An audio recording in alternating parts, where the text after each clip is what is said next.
कहा जाता है इस सृष्टि में सबसे भयानक शक्ति वो नहीं जो विनाश करे, बल्कि वो है जो चाहे तो विनाश कर सकती है पर संयम रखती है। आज की कथा है उसी संयम, उसी शक्ति और उसी भक्ति की। आज हम सुनेंगे रामायण की उस सच्ची घटना को जब हनुमान जी ने रावण की लंका में अपना विराट रूप दिखाया। लंका, सोने की लंका, पर उस सोने के नीचे अहंकार और अधर्म जल रहा था।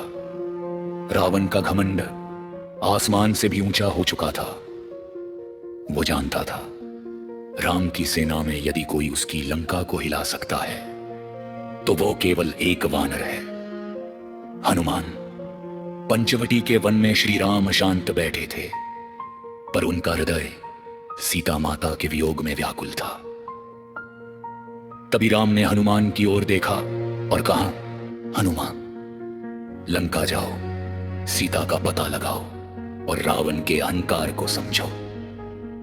हनुमान ने चरणों में शीश झुकाया। प्रभु, यह दास लौटेगा तो केवल आपके चरणों में।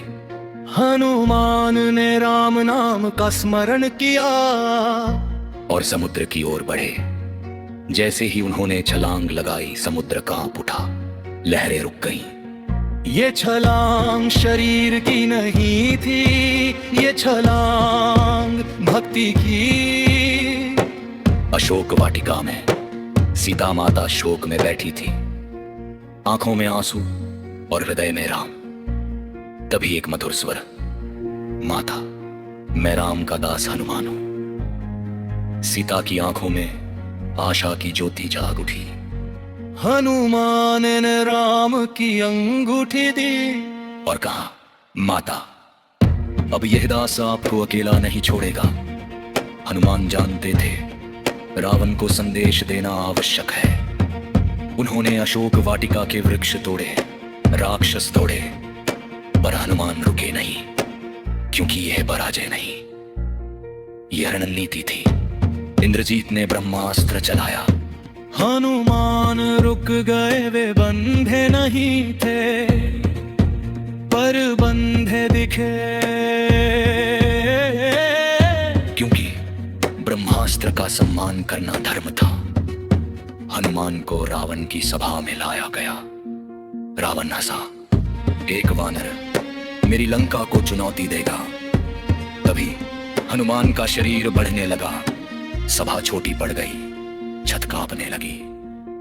देवताओं ने आकाश से देखा, यह था हनुमान का विराट रूप, शक्ति का नहीं, धर्म का। रावण ने आदेश दिया, इसकी पूंछ जलाओ। हनुमान मौन रहे। पूंछ बढ़ती चली गई, अग्नि फैलती चली गई, पर यह आग क्रोध नहीं थी, यह चेतावनी थी। हनुमान लंका में उड़े,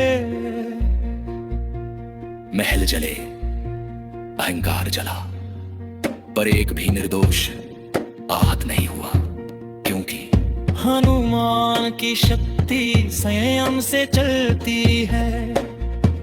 समुद्र में उतरते ही अग्नि शांत हो गई।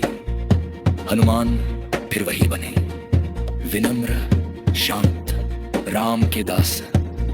राम के सामने हनुमान नतमस्तक हुए। प्रभु, ये सब आपकी कृपा थी। राम मुस्कुराए, जहां मेरा नाम है वहां मेरा हनुमान है। दोस्तों, रामायण हमें सिखाती है सच्ची शक्ति शोर नहीं करती, वो आवश्यकता पड़ने पर प्रकट होती है।